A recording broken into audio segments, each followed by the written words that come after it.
चलिए प्रारंभ करें। जय श्री ओम नमः सुतेभ्यः नमो अरिहन्ताणं नमो सिद्धाणं नमो वायुलीयाणं नमो वज्रायाणं नमो सव्यसारूढं नमः श्रीवर्धमानाय निर्धूतकलिलात्मने सालोकानां त्रिलोकानां यद्विद्यादर्पणाय ते। रत्नाकरण शावकाचार के अंतर्गत पंचम शिक्षाव्रत अधिकार का अपना विषय चल रहा है और दान के प्रकरण की हम बहुत सुंदर यहाँ पर चर्चा कर रहे हैं। देखो, कल के ही प्रवचन में अपन ने चर्चा करी थी, एक लास्ट में प्रकरण उठाया था और मैंने आप लोगों से प्रश्न पूछा था कि यदि हम ऐसे कहें कि मोक्ष न जाना पड़े और भोग भूमि के ही भव हमें मिलते रहें, भोग भूमि में ही हमारा पूरा का पूरा समय चला जाए, तो हमें मोक्ष की आवश्यकता शायद नहीं पड़ेगी। स्वर्ग से भी अधिक सुख की कल्पना भोग भूमि के अंतर्गत करी गई है, क्योंकि स्वर्ग में तो ईर्ष्या आदि का दुख है। स्वर्ग में आप अपने मन चाहे काम नहीं कर सकते हो, आपको उसमें किसी ना किसी के अधीन होने का दुख हो सकता है। कोई आपसे श्रेष्ठ देव है तो उससे नीचा होने का दुख हो सकता है। देवों में आपस में प्रतिस्पर्धा जैसा भाव भी कहीं कहीं है। लेकिन भोग भूमि एक ऐसी अवस्था है जहाँ पर इस प्रकार की चीज़ें नहीं होती है। भोग भूमि में आपस में प्रतिस्पर्धा नहीं होगी। क्यों नहीं होगी? क्योंकि कल्प वृक्ष से जो आपने मांगा और मुझे चाहिए तो मैं उससे डबल भी ले सकती हूँ, कोई बाधा नहीं। भोग भूमि ऐसी अवस्था का नाम है जहाँ पर सुख बाधित नहीं होते। भोग भूमि एक ऐसी अवस्था का नाम है जहाँ आपकी इच्छाओं की पूर्ति विशेष रूप से बहुत सरलता से हो जाती है। तो ये बिल्कुल इच्छा पूर्ति हो जाती है। हाँ, यदि आप इच्छा को अपने आप में दुख मानते हैं तो हम आपको कुछ बता सकते हैं कि आपको मोक्ष जाने की आवश्यकता है। लेकिन जिस जीव को, आपको और हमको यदि इच्छा ही दुख नहीं लगती हो तो भोग भूमि में जाने में हमें क्या हर्ज है? हम भोग भूमि में जाके खुश हैं, भोग भूमि में जाकर के ही प्रसन्न हो जाएंगे, ऐसा मानते हुए भोग भूमि के भवों की कल्पना करते हैं।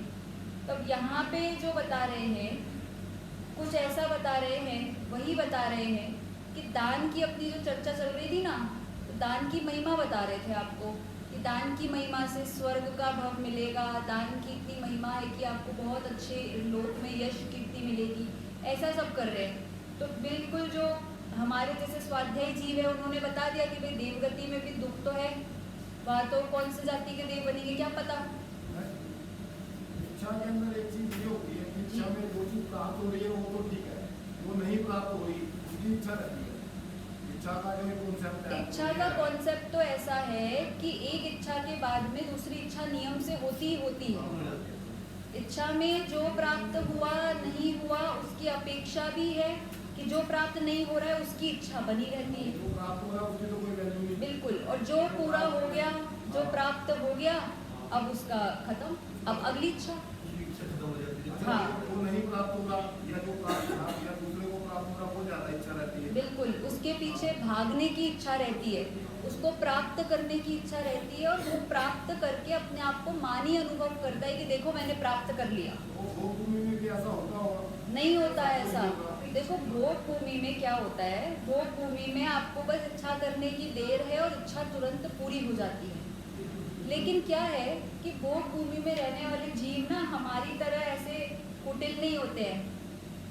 अगर तुरंत हो जाए तो वो इच्छा में क्या रहेगी? वही तो, हमारे लिए इच्छा करके पूरी करना एक चैलेंज जैसा होता है। हमारे लिए वो इच्छा पूरी करना एक टारगेट बन जाता है पूरे जीवन भर का। मतलब हमारे लिए कोई बहुत बड़ा प्रेस्टीज इशू है। लेकिन भोग भूमि वालों के लिए ऐसा नहीं है। उनके लिए ऐसा है जैसे अगर आपने अभी घर जाकर के रोटी की इच्छा करी और रोटी मिल गई, तो क्या कौन सा बड़ा हुआ? सांसारिक इच्छाएं तो पूरी होती होगी। बिल्कुल बिल्कुल, सांसारिक इच्छाओं की होगी। भोग, हाँ हाँ, कल्प वृक्ष से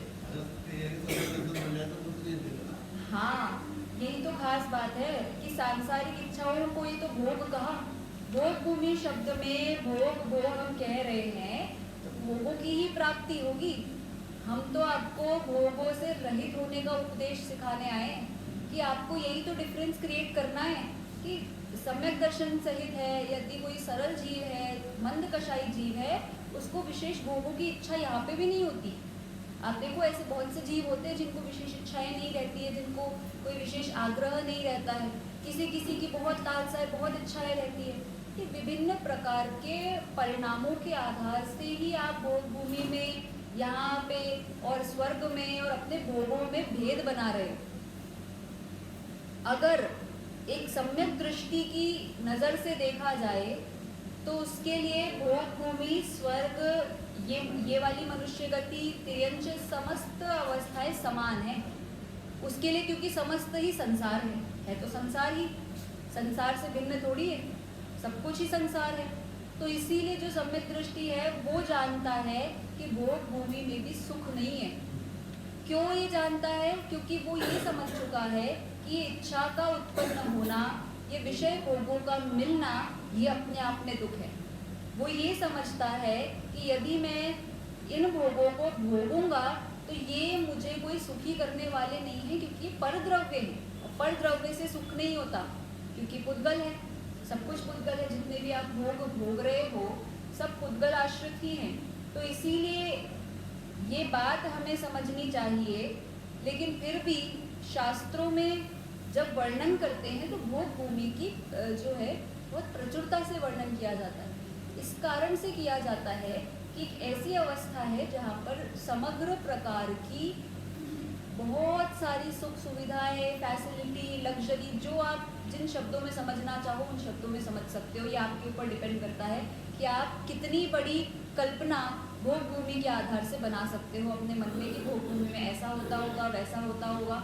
और यदि आपको ये सुनकर के मन में लालसा उत्पन्न होती है कि काश भोग भूमि मिल जाए, तो हमारा स्वाध्याय सार्थक नहीं। यही हमें निर्णय करना है कि भूमि में ज्यादा तो मिथ्या दृष्टि होगा ना, ऐसा कुछ नहीं है। सम्यक दृष्टि में चला जाएगा। हाँ, जा सकते हैं और वहाँ जाकर के भी ले सकते हैं। वहाँ पर भी संबोधन आदि के आधार से अनंत बार जा चुके हैं। बिल्कुल जा ही चुके हैं, अनंत बार जा चुके हैं, बिल्कुल सही है। अब देखो जाता कौन है भाई, आपको रस हो अगर भोग भूमि जाने का, लेकिन भोग भूमि में जाने वाला नियम से असंयम की अवस्था में ही मरता है।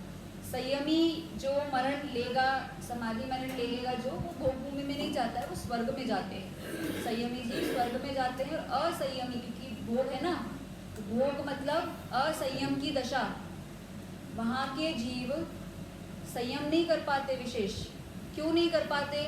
क्योंकि आपने इच्छा करी और तुरंत पूरी। देवगति में भी असंयम कहा, क्यों कहा? क्योंकि देवगति में भी ऐसे ही है, कंठ से अमृत झड़ जाता है, अपने आप झरेगा। कुछ अवस्थाएं ऐसी होती है कि भाई वो त्याग नहीं कर सकते, परिग्रह नहीं छोड़ सकते, दीक्षा नहीं ले सकते, तो ऐसी ही अवस्थाएं बनती है। इसीलिए ये स्थान सुरम्य तो है, पुण्य का फल देने वाले तो हैं, पर मोक्ष से आपको कुछ वहाँ पर दूर कर देने वाली अवस्थाएं बन जाती है। या फिर जो जीव अपने सम्यक दृष्टि है या संकित की आराधना वाले हैं, सम्यक सन्मुख हैं, या भोग भूमि में जाकर के भी सम्यक दर्शन लेते हैं, उनको हम कह सकते हैं कि हाँ भाई वो कुछ मोक्ष के समीप ही है। तो ऐसे भिन्न भिन्न अवस्थाएं बनती है। पंचम नहीं आएगा, बिल्कुल। हाँ बिल्कुल बिल्कुल, होते हैं, बहुत सारे होते हैं। अब देखो क्या है भोग भूमि, सामान्य स्वरूप इसका हम समझेंगे। किसको मिलता है, इस प्रकरण से ही जोड़ना है हमें। इसी प्रकरण के अंतर्गत चर्चा आ रही है। क्या लिखा है कि दान का विशेष प्रभाव कह रहे हैं इसको। सामान्य प्रभावों के अंतर्गत आपको पहले बता दिया बहुत सारी चीज़ें कि लौकिक संपत्ति वगैरह सब मिलती है।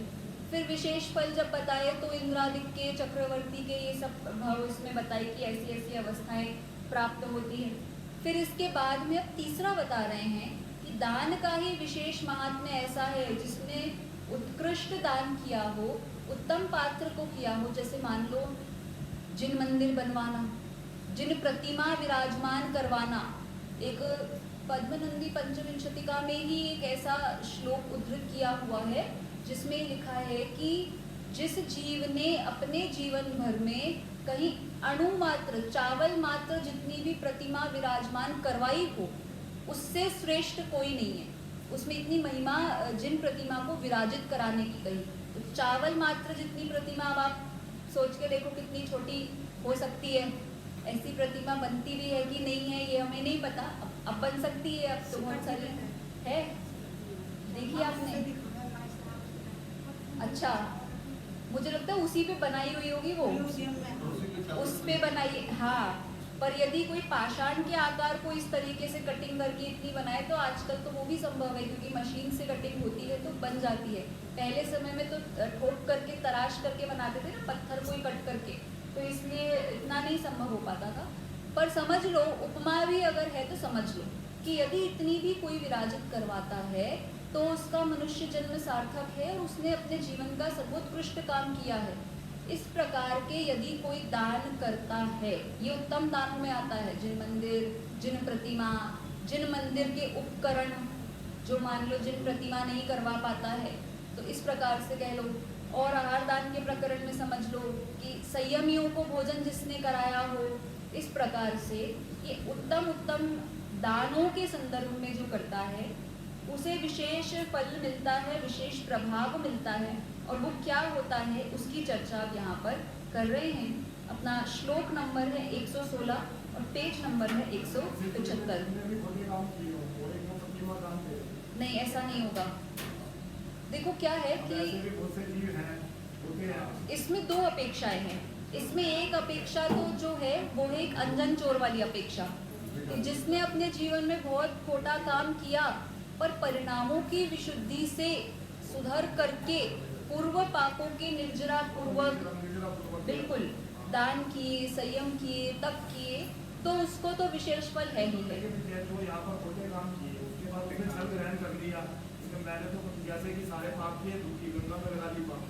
नहीं, यदि कोई ऐसा है तो उसे विशेष फल मिलता नहीं है। देखो, मान के लिए, दिखाने के लिए यदि कोई जिन मंदिर बनवाता है, प्रतिमा विराजमान करवाता है, बहुत सा होता है ना ऐसा कि हर कार्यक्रम में जी इनकी बोली तो फिक्स है, इनकी तो फिक्स है। ऐसा कर करके जो करते हैं, अपने आप को मान में मानते हो, मानो कि भैया हमारे तो हुए बिना कार्यक्रम ही नहीं हो सकता, जब तक हम नहीं लगा दे तब तक तो ये कुछ हो ही नहीं पाएगा। ऐसा जो मान करता हो, जिसके मन में जितेंद्र भगवान का बहुमान नहीं है, पर दिखाने के लिए बहुत बड़ा मंदिर बनवा दिया, बहुत प्रतिमाएं विराजमान करवा दी, तो वह विशेष फल का नहीं योग्य होता पात्र। इन सब में जब चावल मात्र से शुरू करा ना, चावल मात्र की प्रतिमा बताओ कौन विराजमान करेगा? जो धन संपन्न तो है नहीं, लेकिन जिसको विराजित करने का खूब बहुमान है, जिसको खूब मन हो, जिसके परिणामों में विशुद्धि हो, तो वो ऐसा छोटी से छोटी भी सोचेगा। जब अपन दान करते हैं तो अपन नहीं सोचते ना कि बड़ी बड़ी राशि तो हमसे हो नहीं पाएगी, चलो छोटी से छोटी दे दे। और यदि कोई बड़ी से बड़ी कर सकता है तो बड़ी से बड़ी करो। तो अपनी सामर्थ्य और परिणामों के अनुसार इसमें फल लगता है। यदि कोई खोटे काम करता हो तो विशेषकर उसे ऐसे विकल्प ही नहीं आएंगे कि मैं विराजमान करूं, तो वो मान की दृष्टि से आ सकते हैं, मान की दृष्टि से आ सकते हैं, दिखावे की दृष्टि से आ सकते हैं, या फिर बहुतायात देखा देखी आ सकते हैं कि इसने करा तो मैं भी कर दूँ। लेकिन यदि देखो विराजमान करने में उसके परिणाम विशुद्ध हो जाते हैं, क्योंकि जिन प्रतिमा का विशेष प्रभाव होता है कि प्रतिमा को देखते ही पापियों के पाप गलन को प्राप्त होते हैं, तो उसकी अगर विशुद्धि हो जाती है तो तत्संबंधी पुण्य उसको बिल्कुल मिल सकता है। ऐसा भी हो सकता है। बहुत से आप उदाहरण देख सकते हो ऐसे भरे हुए हैं प्रतिमान योग में कि जीवन भर खोटा आचरण किया लेकिन एक अच्छा काम कर दिया, तो उसके कारण से उसको विशेष पुण्य का बंध होता है। जैसे अपन वो भामंडल का तो इतना खोटा नहीं रहा, या आप मान लो अपने ये पुरुरवा भील है, या राजा श्रेणिक का पुरुभव वाला भील है, अंजन चोर है। अंजन चोर तो सीधा मोक्ष ही पधारे, मान लो मोक्ष जाने वाले नहीं हैं। तो ये जीव ऐसे हैं जिन्होंने जीवन भर तो शिकार किया, भीलपना जो भी उनका आचरण होता है, खोटा आचरण किया, लेकिन एक मांसाहार का त्याग कर दिया बस। हाँ, यमपाल चांडाल का आप कह सकते हो कि एक हिंसा अहिंसा का उसने जो पालन किया। तो ऐसी अवस्था बिल्कुल भावों की रही। उस व्रत का या उस त्याग का या उस नियम का, कुछ भी आप शब्द लो, उसका बहुमान उसको जब तक रहा, उसको पुण्य मिला कि एक नियम लिया। वो एक नियम उसने कितनी गहराई से लिया वो तो देखो। मतलब उसने ईमानदारी से पालन किया, ईमानदारी से, वो छल ग्रहण कर, हाँ, यहाँ वाला छल ग्रहण करता है यदि, और साथ में कोटा आचरण का लाइसेंस और समझे कि भाई ऐसा करने से ऐसा हो जाएगा, तो अब तो लाइसेंस मिल गया, ऐसा मानते हुए करेगा तो नियम से ही पाप का बंध करेगा और उसको कोई फल नहीं है, उसके दान भी समस्त निष्फल है। इसीलिए इस प्रकार के लिए उपदेश किया गया कि ऐसा तो नहीं करना। अब जो अच्छा दान करता है वो किस प्रकार करता है उसकी अपन चर्चा कर रहे हैं कि उसका क्या फल होता है, विशेष प्रभाव कहने वाला श्लोक है यहाँ पर। क्षितिगतमिव वटबीजम् पात्रगतं दानमल्पमपि काले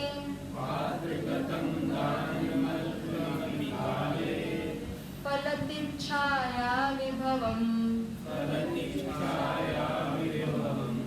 बहुफलमिष्टं शरीरभृतम्।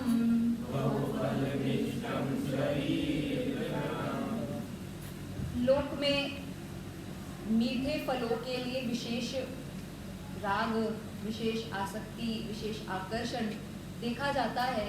इसलिए आचार्य देव भी एक मीठा फल आपको दे रहे हैं कि मिष्ट फलम, बहुमिष्ट फलम शब्द प्रयोग किया कि इसका फल मीठा होगा।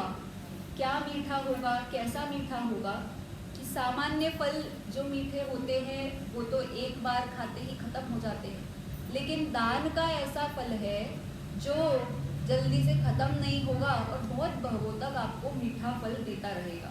जैसे आप लोगों ने अक्षय तृतीया पर्व की कहानी सुनी है, तो पूर्व भवों में वो आहार दान देकर आए थे राजा वज्रजंग और रानी श्रीमती। वहाँ से मीठा फल चालू हुआ और यहाँ तक चलता रहा जब तक ये सोम, श्रेयांस और वो वाला भव नहीं हुआ और आदिनाथ तीर्थंकर को आहार दिया, तब तक मीठा फल चलते हुए और मीठे फल की पराकाष्ठा ऐसी हुई कि स्वयं ने भी दीक्षा आदि धारण करके सदगति प्राप्त करी। तो मीठे फल वो हों जो कुछ आपको दे, आपको कुछ उससे लाभ दे, कुछ आपको मिले, तो वह फल सार्थक है। और यदि वह मीठा फल आपको, यदि भोग रूपी मीठे फल की आसक्ति है, जैसे सुभोम चक्रवर्ती को हो गई थी कि एक अच्छा रसीला फल ले आया कोई और बोला कि मुझे तो यही फल चाहिए, लेके चलो, तो लेकर के चला गया जो व्यक्ति, वह उसकी आसक्ति के कारण लेके जा पाया, उसकी इच्छा स्वयं थी इसीलिए लेके जा पाया। यदि उसकी इच्छा नहीं होती, आसक्ति नहीं होती, तो क्यों लेके जाता, कैसे लेके जाता? तो इसलिए गलत आसक्ति मीठे फल की करेंगे तो गलत भवों में जाएंगे, गलत फल आपको मिलेगा। और सही मीठे फल की अगर हम इच्छा करते हैं या सही मीठे फल का स्वरूप भी जानते हैं तो आप सही दिशा में रहेंगे। ऐसा इस श्लोक का भाव है। अब देखो क्या कह रहे हैं। समय पर सत्पात्र को दिया गया दान थोड़ा भी हो तो सुंदर पृथ्वी में बोए गए वट के बीज के समान प्राणियों को छाया अर्थात महात्म्य, ऐश्वर्य तथा विभव अर्थात भोगोपभोग की संपदा ढूंढ वांछित बहुत फल देता है। ये वट बीज जो है, बड़ के पेड़ का उदाहरण दिया जाता है बहुत जगह पे, आपने और भी जगह सुना होगा। क्यों देते हैं ये उदाहरण? वट के वृक्ष में ऐसा क्या है? बड़ा होता है और ठीक है, कहीं भी उग सकता है, ज़्यादा दिक्कत नहीं होती, छाया देता है और बहुत पुराना होता है, सबसे लंबे समय तक रहता है। देखो इसकी खासियत ये है, इसकी जो जड़ें हैं वो पृथ्वी में इतनी गहराई से फैल जाती है, इतनी गहराई से फैल जाती है कि कदाचित ऊपर से यदि कभी वो वृक्ष को काटा भी जाए ना तो फिर से उग जाएगा वो। अगर उसका जरा सा भी तना आपने छोड़ दिया तो बहुत तेजी से बढ़ता है, बहुत लंबे समय तक रहता है। अब बड़ा वृक्ष है, जड़ें गहरी है, तो उसको विशेष मेंटेनेंस की ज़रूरत नहीं पड़ती। यदि एक बार व्यवस्थित उग गया तो सबको छाया देगा, बहुत घनी छाया देगा, क्योंकि घना होता है, ऊपर से भी पेड़ बहुत घना होता है, ऊंचा होता है, काफ़ी बड़ा होता है, चौड़ा होता है। इस प्रकार ये दान का फल कहा कि यदि कोई एक बार वट का बीज सुंदर पृथ्वी में बो दे तो कितने वर्षों तक, भाई हमने तो ऐसा सुना है, हमारे जयपुर में 300 साल पुराने पेड़ हैं। अब वो सच में 300 है या होते हैं हमें ये नहीं पता, पर वो लगते भी बहुत पुराने हैं और कहते भी हैं लोग कि 300-400 साल पुराने चल जाते हैं कुछ वृक्ष। तो ऐसी अवस्था, अब वो सोचो आप कितनी उसकी पीढ़ियाँ, 1000 साल पूरी होते हैं। हाँ, तो ऐसे उसकी कितनी पीढ़ियाँ, लोगों को कितना फल देने वाला वो पेड़ कहाँ, कितना सहायता करने वाला कहाँ। तो ऐसा आपको बहुत बहुत तक सुंदर फल देने वाली गतिविधि है दान। ये दान के लिए प्रयोग किया गया कि एक बार यदि सुंदर पृथ्वी में लगा दो तो फिर तो आप बस बैठे बैठे फल खाओ। अर्थात एक बार जो व्यक्ति अच्छा उत्कृष्ट दान कर ले, बहुत बहुत भवों तक अच्छा ऐश्वर्य, महात्म ये शब्द प्रयोग किए, बहुत अच्छा फल देने वाला है। और भोगोपभोग की संपदा, भोगोपभोग की संपदा मतलब भोग और उपभोग दोनों शब्द लिए कि किसी भी रूप में संपदा में कमी नहीं आई। आपने देखा होगा आज भी ऐसे बहुत लोग हैं जिनका धन ऐसा है कि कितना ही निकालो कितना ही निकालो कितना ही निकालो खत्म नहीं होता। जैसे कुबेर का खजाना बोलते हैं ना, भोगोपभोग रूपी संपदा है। ये संपदा कहाँ से उत्पन्न हो रही है, कहाँ से आ रहा है ये कि वो जो दान करके बैठे हैं ना, वो वट वृक्ष लगा दिया तो अब छाया आती रहेगी आती रहेगी। अब क्या मेहनत करनी है छाया के लिए, किस प्रकार से छाया आ जाए। छाया के लिए मेहनत तो ऐसे जीवों को करनी पड़ती है जो छोटे से पौधा लगा करके सोच रहे हैं अब मैं इसकी छाया में बैठ जाऊं। ऐसा कैसे संभव है, नहीं हो सकता। वट वृक्ष या बड़ा वृक्ष तो लगाना ही पड़ेगा तभी छाया मिलेगी। ऐसे ही दान आदि करना होगा। अतः पात्र दान का अचिंत्य फल है। पात्र दान शब्द प्रयोग किया है।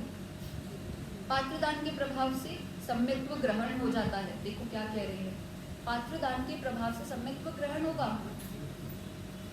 कैसे हो सकता है, हो सकता है कि नहीं हो सकता, कैसे? जो पात्रदान हुए जो उन्हीं की संगत में रहेगा तो भाव तो पड़ेगा ही पड़ेगा। बिल्कुल, भाव भी विशुद्ध होंगे उसके। अगर पात्रदान कर रहा तो भाव विशुद्धि तो होगी। बिल्कुल सही। जब सम्यक्त्व ग्रहण करना होता है तो आप कभी पढ़ना, गुणस्थान विवेचन में लिखे हैं सम्यक्त्व प्राप्ति के लिए क्या क्या अनिवार्य कंडीशंस होती हैं। हाँ, जागृत होना चाहिए, निद्रा नहीं होनी चाहिए, प्रमाद नहीं होना चाहिए, मंद कषाय होनी चाहिए, भावों में भाव विशुद्धि होनी चाहिए, परिणामों में निर्मलता होनी चाहिए, हृदय कोमल होना चाहिए। कोमल हृदय वालों को ही होगा, कठोर हृदय वालों को नहीं होगा, क्रूर हृदय नहीं होना चाहिए। ये सब उसमें बातें लिखी है। अब जो व्यक्ति पात्र दान कर रहा है वो कितना कोमल हृदय होगा, सोचो उसके मन में कितनी निर्मलता होगी। जो जीव पात्र दान स्वयं नहीं कर रहा हो परंतु उसकी अनुमोदना कर रहा हो, जैसे जटायु, उसकी अनुमोदना इतनी, और वो 4 जीव अपने सिंह, नेवला, बंदर, शूकर वो भी थे। ये जीव ऐसे हैं जिनकी मंद कषाय है, जिनके परिणामों में निर्मलता है, जिनके भावों में गहराई है। ऐसे जीव क्यों नहीं सम्यक्त्व अंगीकार कर सकते पात्र दान से या फिर पात्र दान की अनुमोदना से? वो जीव ऐसे हैं जो संबोधन मात्र से ग्रहण कर लेंगे यदि उन्हें कोई समझाए तो। इसीलिए पात्र दान के प्रभाव से सम्यक्त्व कहा। दान से आपको मोक्ष तक लेकर के जाएंगे। आप सोचो, दान से, एक सामान्य क्रिया से, एक सामान्य आहार दान की गतिविधि है या कोई भी ऐसी आप गतिविधि ले सकते हो पात्र दान में, तो यदि उससे सम्यक्त्व हो रहा है, ऐसे ही मान लो कोई जिन प्रतिमा, जिन मंदिर आदि करता है, विराजमान करवाता है, बनवाता है या उसमें अपना दान में सहयोग देता है, तो जिन प्रतिमा तो साक्षात ही सम्यक दर्शन का निमित्त है। जिन प्रतिमा, जिनेंद्र भगवान की मुद्रा देखने मात्र से सम्यक दर्शन होना ये कहा गया है, तो उससे भी सम्यक हो सकता है। तो पात्र दान का फल तो सम्यक दर्शन है ही है, उसके प्रभाव से सम्यक्त्व ग्रहण हो जाता है। इसमें कोई अपने को विकल्प करने की आवश्यकता नहीं। सम्यक्त्व रहित मिथ्या दृष्टि भी पात्र दान के प्रभाव से उत्तम भूमि में जाकर उत्पन्न हो जाता है। यदि सम्यक्त्व धारण नहीं करे तो कोई बात नहीं, पुण्य का फल है तो उसको भोग भूमि में जाकर के उत्पन्न होने की स्थिति बनती है। अब वो उदाहरण लगा सकते हैं जैसे भामंडल, कि भामंडल ने पात्र दान किया, मुनिराज को आहार दान दिया, परंतु असंयम की अवस्था में मरा, संयम धारण करने का उसको विकल्प नहीं आया, भोगों की विशेष महिमा रही, उस जाति का उसका उदय ऐसा रहा कि उसको भोग ही भोग अच्छे लगते थे, तो इसलिए असंयम की दशा में मरण के कारण से भोग भूमि में जाकर के उत्पन्न होते हैं। तो अब यहाँ पर कैसी है भोग भूमि, इसके बारे में कुछ कह रहे हैं और पूरा का पूरा भोग भूमि का इसमें स्वरूप लिखा है। पूरा नहीं पढ़ेंगे अपन, इसमें अपन कल्प वृक्ष के भेद पढ़ते हैं। कल्प वृक्ष के भेद बहुत अच्छे हैं और बाकी आप पढ़ सकते हो, एक ही पैराग्राफ है, विशेष कुछ नहीं है। एक बार ऐसा करते हैं, रीड कर लेते हैं इसे। जहाँ 3 पल्ले की आयु है, 3 कोश ऊंचा शरीर, अद्भुत सुंदर रूप, समचतुरस्र संस्थान। समचतुरस्र संस्थान समझते हैं आप लोग?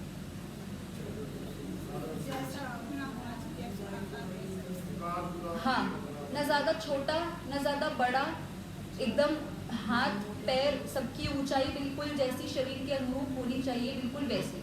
कई लोग आपने देखे होंगे कि ऊपर से मोटे नीचे से पतले होते हैं, कोई नीचे से मोटे हो जाते हैं, ऊपर से पतले रह जाते हैं, कोई बीच में से मोटे हो जाते हैं, किसी के हाथ अधिक लंबे पैर छोटे, ऐसी जो इर्रेगुलर रचनाएं हैं ना, तो ये सब समचतुरस्र संस्थान में नहीं आती हैं। ये सब आप कभी पढ़ोगे, अपन करेंगे चर्चा, कभी आएगा अवसर तो उसमें अलग अलग प्रकार के संस्थान हैं, जैसे वामन, स्वाति, ऐसे।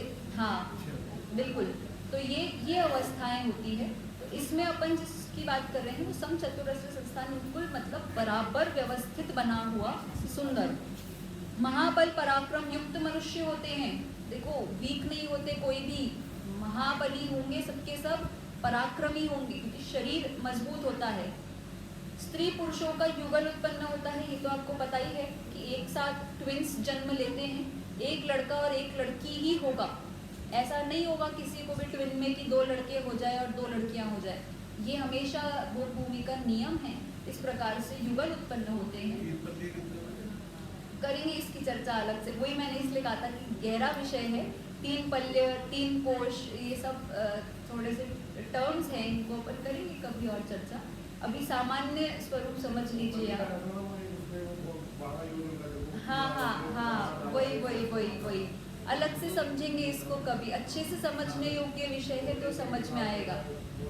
अभी तत्वार्थ सूत्र विषय शुरू होगा ना अपना, तत्वार्थ सूत्र का 3रा अध्याय, उसमें करेंगे इसकी चर्चा, उसमें आएंगे ये सब शब्द, तब करेंगे अपन इसकी विशेष। हाँ बहुत बड़ा, बिल्कुल सही। 3 दिन बीतने पर जब कभी कुछ आहार की इच्छा होती है तब बेर के बराबर आहार करके क्षुधा वेदना रहित हो जाते हैं। मतलब 3 दिन में ही भूख लगेगी, जैसे अपने को हर 3 घंटे में लगती है और वो हम नॉर्मल समझते हैं, ऐसे वहाँ पर 3 दिन में भूख लगना नॉर्मल होता है। इससे जल्दी नहीं लगती किसी को और इसके बाद नहीं लगती किसी को, वो बिल्कुल फिक्स है उनका। और वो बेर जो है, जो फल आप लोगों ने देखा होगा, सब बेर तो जानते ही हैं, उसके आकार के जितना भोजन करके बस उससे भोजन की व्यथा से, क्षुधा वेदना से रहित हो जाते हैं। जैसे मान लो हम 3 रोटी खा करके क्षुधा वेदना से रहित हो जाते हैं तो हमारी खुराक निश्चित हो गई ना, ऐसे। और हर 3 घंटे में हमें कुछ ना कुछ चाहिए, ऐसे। तो उनका ऐसा है कि बिल्कुल 3 दिन और उसमें भी इतना सा भोजन करके खत्म का। 10 प्रकार के कल्प वृक्षों से प्राप्त इच्छित भोगों को भोगते हैं। अब 10 प्रकार के कल्प वृक्ष की ये लिस्ट अपन नीचे से पढ़ेंगे। इसके अलावा आप देख लो, शीत उष्णता का कष्ट नहीं, मौसम ऐसा नहीं रहता भाई कि आपको एसी की जरूरत पड़े। अब आप ये सोचो, इसको पढ़ के अब आप अपनी इच्छाओं की लिस्ट बनाओ एक। हम जो इच्छा करते हैं कि हमें कल्प वृक्ष मिल जाए तो हम क्या मांगेंगे? बहुत सारा खाना मांग लेंगे, क्योंकि भैया हमारे सबसे पहली प्रॉब्लम भोजन की है। फिर दूसरा हम ऐसा मांग लेंगे कि भैया बहुत सारा एसी लगा दो, हमारे तो गर्मी है।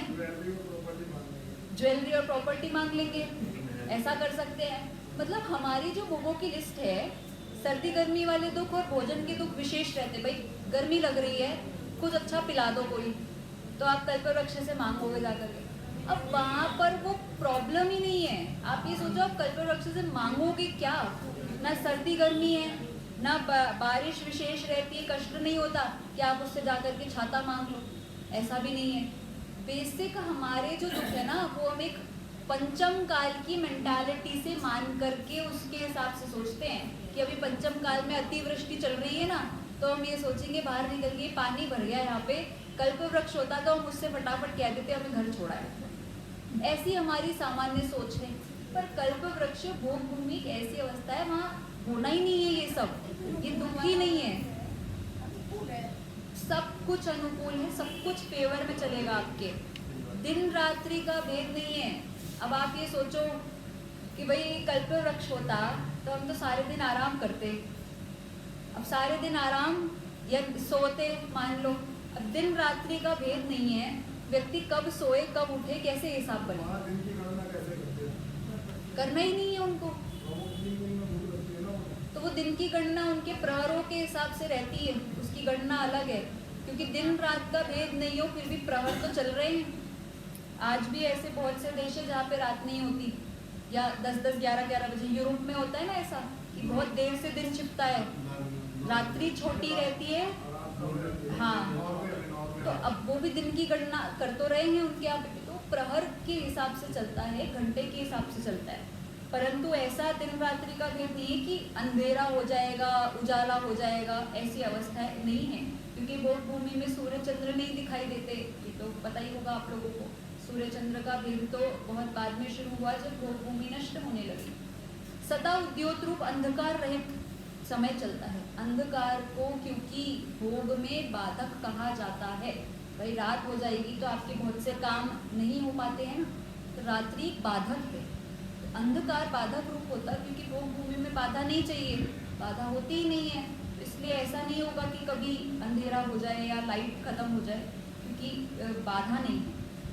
शीतल मंद सुगंध पवन निरंतर बहती है। देखो बदबू नहीं आएगी कभी भी, गर्म हवा लू जैसी नहीं चलेगी कभी भी, एक नॉर्मल ठंडी। अब शीतल में भी ऐसा नहीं कि बिल्कुल ऐसा समझना आपकी शीत लहर चल रही हो, नॉर्मल अच्छी ठंडी हवा जो अपने को अनुकूल लगती हो, शरीर को सबको अच्छी लगती है। और मंद तेज हवा नहीं चलती, आंधी तूफान ये सब नहीं चलते भोग भूमि में कि आंधी आ गई एकदम से, ऐसा नहीं होगा। बहुत मंद पवन चलती रहती है, अच्छी चलती है, सुगंधित चलती है, हमेशा ही सुगंधित रहती है। भूमि में धूल पत्थर तृण कांटे कीचड़ आदि नहीं होते, पत्थर भी नहीं होंगे, कंकड़ भी नहीं होंगे, सड़कें टूटी फूटी नहीं होती, वहाँ पर एकदम व्यवस्थित चलती रहती है। कोई मेंटेनेंस करने वाला नहीं है कि कोई म्युनिसिपल कॉरपोरेशन चलता हो, कोई राजा व्यवस्था करता हो कि भाई सड़कें बनवाई जाए, एक भी तृण नहीं हो, कांटा नहीं हो, ऐसा नहीं है। व्यवस्था ही ऐसी है कि इस प्रकार से होगा ही नहीं वहाँ पर। स्फटिक मणि के समान भूमि है, सुंदर भूमि स्फटिक मणि। अब भूमि ही स्फटिक मणि की है। अब आप ये सोचो हम एक स्फटिक मणि को इतना वैल्यूएबल मान करके चाहिए ऐसा विकल्प, जमीन ही ऐसी है, अब पृथ्वी ऐसी है, क्या व्यक्ति लेने का भाव करेगा उसको कि ये तो जमीन है, उसके लिए वो प्रेशियस थोड़ी है कि कोई स्टोन है इसको हम अंगूठी में लगवा लेंगे, ऐसा विकल्प नहीं होता। बहुत अच्छी अवस्था है वहाँ पर, जीवन भर रोग नहीं होता, दुख नहीं है, शोक नहीं है, बुढ़ापा भी नहीं है और क्लेश भी नहीं है। वे आपस में वो युगल रहते हैं, वो क्लेश नहीं करते, लड़ाई झगड़े नहीं होते, क्योंकि लड़ाई झगड़े वो अवस्था का नाम है जहाँ दुख हो। संक्लेश कहाँ उत्पन्न होगा कि ये काम कहा था और ये काम नहीं किया, या ये काम ऐसे कहा था और ये गलत तरीके से कर दिया, यही दुख है, बेसिक दुख। अब वहाँ पर करना ही नहीं है जब कोई काम, तो किस बात पे संक्लेश करे। एक ग्लास एक चम्मच उठा करके भी नहीं रखना है, संक्लेश होगा किस बात पर। तो इसमें दुख नहीं है, शोक नहीं है। और सामान्य रूप से क्योंकि शोक या दुख तब होता है जब शरीर की कोई परिस्थिति विपरीत हो जाती है, वही दुख तब होगा। लेकिन शरीर में रोग नहीं होगा तो दुख भी नहीं होगा, तो इसीलिए कुछ भी नहीं है जीवन भर में, बुढ़ापा भी नहीं है, शिथिलता नहीं होती, ऐसी सुंदर अवस्था चल रही है जहाँ सेवक नहीं है। अब देखो दुख किसी के अधीन रहने पर ही होता है ना, कि मैंने आपको ये काम कह दिया करने को, तो मतलब आपकी ऑर्डर्स मुझे माननी पड़ेगी, तो ये दुख है, किसी की अधीनता का दुख है ना। अब कोई सेवक ही नहीं है तो किसी को करना ही नहीं है। स्वामी नहीं है। देखो व्यवस्था भी ऐसी है कुछ, जैसे अपन सब जॉइंट फैमिलीज में रहते हैं तो कुछ बड़े होते हैं कुछ छोटे होते हैं, छोटों को बड़ों की माननी पड़ती है। तो छोटों को एक दुख रहता है कि हर बार इनकी क्यों माननी है, ये दुख है कि नहीं है, भाई अपनी मर्जी की नहीं कर पाते, बड़ों ने मना कर दिया, तो ये एक प्रकार का दुख है। अब भोग भूमि में ये दुख भी नहीं चलता। क्यों नहीं चलता? युगल उत्पन्न हुए और उनके होते माता पिता चले गए, वो खत्म। तो रहना भी अपने हिसाब से, खाना भी अपने हिसाब से, कोई एक दूसरे पे आदेश नहीं थोप सकता, कोई एक दूसरे को कमांड नहीं देता, इसलिए वो सेवक वाला या स्वामी वाला। अब बताओ भाई क्या करेंगे? आपने ही तो कहा था हमें समस्त भोग दिलवा दो, हमें कुछ नहीं करना पड़े। अब आप सोचो क्या करते होंगे, क्या करते होंगे, कल्पना करके देखो। धर्म की रुचि वाले भी हैं, बिल्कुल है, कुछ कुछ धर्म रुचि वाले होते हैं, ज्यादातर तो नहीं होते ना, ज्यादातर नहीं होते। नहीं होते तो दिमाग सीधा तो चलने से रहा, सच्ची समझ तो है नहीं। क्या करते होंगे, क्या नहीं करते होंगे, दिन भर कौतूहल करते हैं। कल्प वृक्ष के साथ कौतूहल में ही पूरा भोग भूमि का समय चला जाता है। कभी ये ले लें, कभी वो ले लें। अब आएंगे ना आगे, ये वाद्ययंत्र आएंगे, ये बजने वाले इंस्ट्रूमेंट आ जाएंगे, तो करो कौतूहल, संगीत बजाते रहो। हाँ हाँ, कल्प वृक्ष में होते हैं, हाँ बिल्कुल। और इसके अलावा और भी है ना, भोगों के साधन इतने हैं कि जब कुछ कार्य नहीं करना है तो बहुत सारी चीजें करने के लिए अलग अलग प्रकार की आप डेकोरेशन करते रहो। दीपांक जाति के अभी अंधकार नहीं होने पर भी दीपमाली का हिसाब करेंगे अपन चर्चा।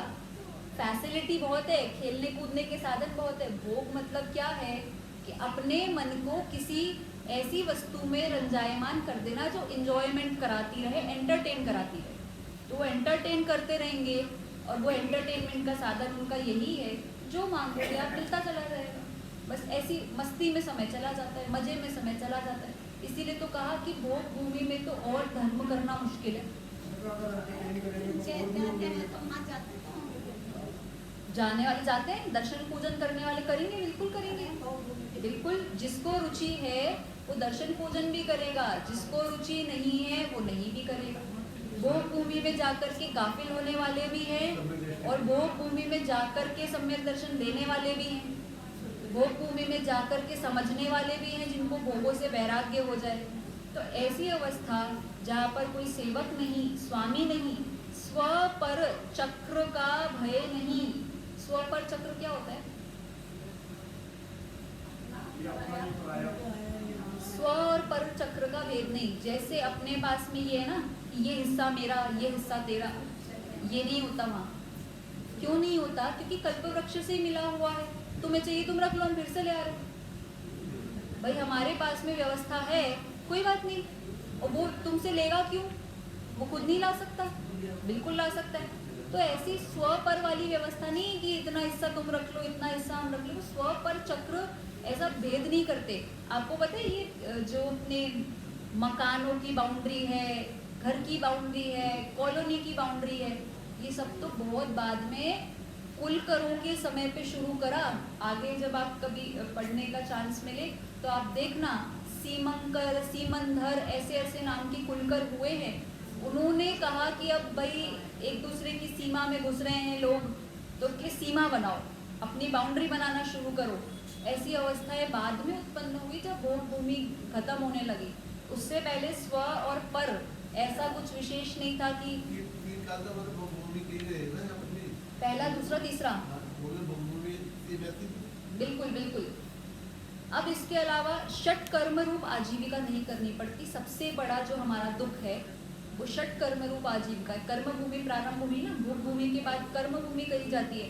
कर्म मतलब कार्य, कार्य करना, कर्म करना, मेहनत करना एक तरीके से कि अब आप कुछ करोगे तो आपको मिलेगा। जैसे कुछ पैसा देने पर ही कुछ सामग्री मिलेगी। ये व्यवस्था कैसे बन गई? ये कर्म भूमि की व्यवस्था है। भोग भूमि में ऐसी व्यवस्था नहीं थी। अब देखो, आपको पैसे किस लिए चाहिए होते हैं? सुविधा पूरी हो सके, आपकी सुविधा मिल सके, आपको घर बनाना हो, कुछ सामान लाना हो, पैसे इसके लिए चाहिए। अगर सरकार कह रहे सब कुछ फ्री है तो आपको पैसे का क्या करना है? भाई घर बनाना फ्री हो जाए, सामान बाजार से लाना फ्री हो जाए, सब कुछ फ्री हो जाए, बिजली पानी फ्री हो जाए, तुम क्या करेंगे धन का? आपको कुछ है ही नहीं, सामान क्या लाओगे? गाड़ी भी फ्री हो जाए, पेट्रोल फ्री हो जाए, क्या करोगे आप? अब भोग भूमि में यही अवस्था है। तो वो व्यक्ति चोरी चकारी धन अर्जन करना, उसको करना क्या है पैसे का, उसको धन का क्या करना है? क्योंकि सब चीज़ तो फैसिलिटी मिल रही है ना। वो धन जो है वो जोड़ने की व्यवस्था भी कर्म भूमि से ही प्रारंभ हुई कि ये आजीविका, आप इसको धन दोगे तो इसका घर चलेगा, ये आपको धन देगा तो आपका घर चलेगा। ऐसी अवस्थाएं जो बन गई कर्म भूमि की व्यवस्था है, भोग भूमि में ये व्यवस्था नहीं होती, ऐसी यहाँ पर बात कही है। अब देखो 10 प्रकार के कल्प वृक्ष होते हैं, एक ही कल्प वृक्ष से सारी चीजें नहीं होती हैं, अलग अलग प्रकार के कल्प वृक्ष होते हैं। इनके नाम पढ़ लेते हैं अपन। सबसे पहला है तूर्यांग, दूसरा है पात्रांग, तीसरा है भूषणांग, चौथा है पानांग, पांचवा है आहारांग, छठवा है पुष्पांग, सातवां है ज्योतिरांग, आठवां है गृहांग, नौवां है वस्त्रांग और 10वां है दीपांग। लगभग इनके नाम से ही शब्द से अर्थ से क्लियर हो रहे हैं, मतलब कि विशेष विशेष क्या क्या अर्थ होता है। एक एक शब्द में अर्थ भी समझ लो। तुर्यांग मतलब होता है जो अपने वाद्य यंत्र हैं, जैसे बांसुरी, मृदंग, कर्णेंद्रिय को तृप्त करने वाले बाजे।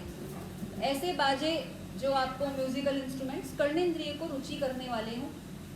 देखो शुरू से ही गाने और बजाने की रुचि भोग में शामिल है। आज भी लोगों को गाने सुनना प्रिय लगता है। एक बार को गद्यांश नहीं लोग पढ़ पाते, पर पद्यांश जल्दी से लोगों के हृदय में बैठ जाते हैं। कोई गाना होगा तो फटाफट याद हो जाएगा, और कोई पैराग्राफ होगा तो मुश्किल से याद होगा। तो ये एक विशेष संगीत की एक रहती ही है। वो संगीत जाति के मान लो सब कुछ सामान जो है वो देने वाला है।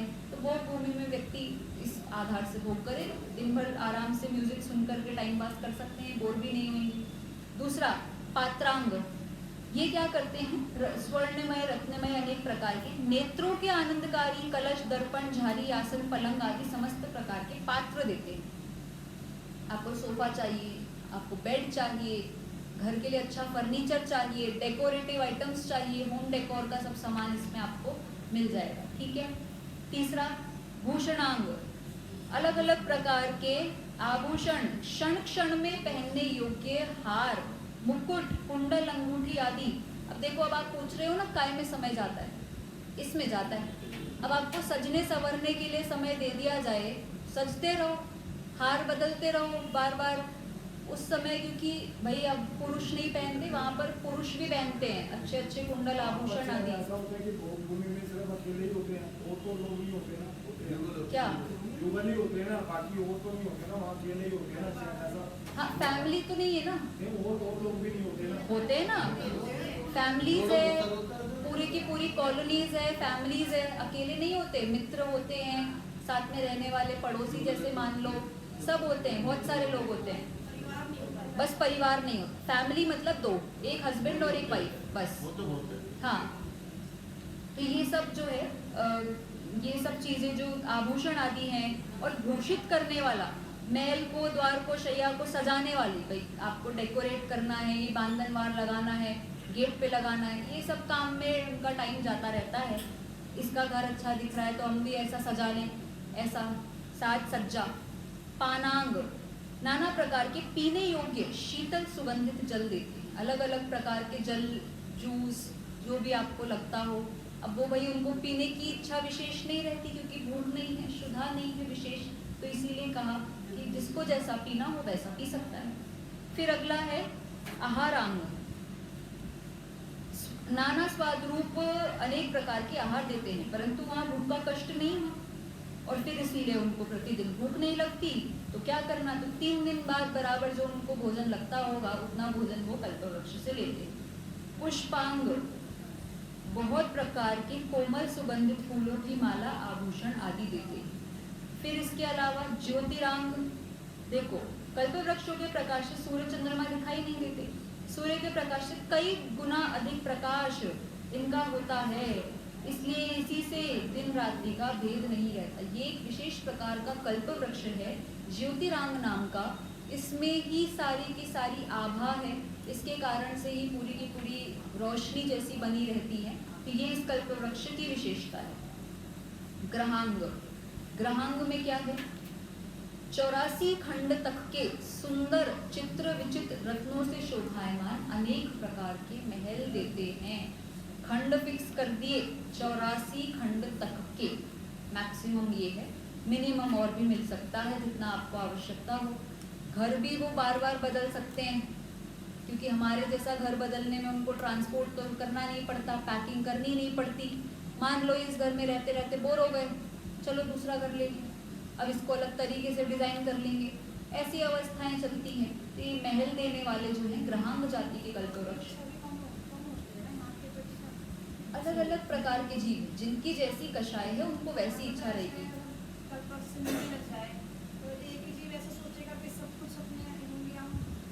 ले आओ, कल्पवृक्ष में खत्म थोड़ी हो रहा है। इच्छा इतनी होने वाले भी हैं, सब कुछ वाले भी हैं, ऐसे भी हो सकते हैं जो रोज रोज बहुत सारी चीजें ट्राई करते रहते हो, ऐसे भी हैं जो ऐसा सोचते हो कि सारा ही कुछ मैं एक दिन में भोग लूं। लेकिन कल्पवृक्ष से खत्म होने वाला कुछ नहीं है, क्योंकि अकृत्रिम व्यवस्था है। कहीं से ऐसा थोड़ी फंडिंग चल रही हो या कोई फैक्ट्री बना रही हो, लिमिटेशन नहीं है ना कुछ, जितनी है इच्छा करो पूरी। कितने वर्षों तक करेगा? 3 पल्ले की आयु है, अभी करेंगे ना जब पल्ले की चर्चा। ये भी शौक शुरू के 100, 200, 500 साल में खत्म हो जाएगा। फिर तो रेगुलर लाइफ जैसी लाइफ चलेगी कि नहीं। जैसे छोटे छोटे बच्चे होते हैं ना, तो लाइट देख करके लाइट का शौक, आवाज के प्रति शौक, नए नए शौक होते हैं। फिर वो वस्तु जब होने लगती है, अब आप रोज देखते हो इतनी लाइटें, आपको क्या लगता है? कुछ नहीं लगता, आदत हो गई देख देख के। ऐसे ही होने लगता है भोग भूमि में कि थोड़े समय शौक चलेगा, भोग करेगा तो खत्म, फिर रोज का है भोग लिया, सामग्री भोग रहे कर रहे हैं, ऐसी अवस्था होती है। वस्त्रांग जाति के कल्पवृक्ष अनेक प्रकार के इच्छानुसार पहनने योग्य वस्त्र, शैया, आसन, बिछावन आदि देते हैं। भाई कपड़े वाला मटेरियल जितना चाहिए वो वस्त्रांग जाति के कल्पवृक्ष दे। दीपांग, अंधकार नहीं हो, वैसे तो अंधकार है ही नहीं, फिर भी आपको चाहिए दीप मालिका जैसी शोभा, डेकोरेशन चाहिए, भाई दीपक जैसे सुंदर सुंदर चाहिए, तो रत्नों के दीपक ऐसे सुंदर सुंदर आपको दीपांग जाति के कल्पवृक्षों से मिल जाएंगे। अब वो लाइट कैसी होती होगी, वहाँ तो बिजली भी नहीं है, तो वहाँ पर तो क्या है, रत्नों के ही प्रकाश चलते हैं।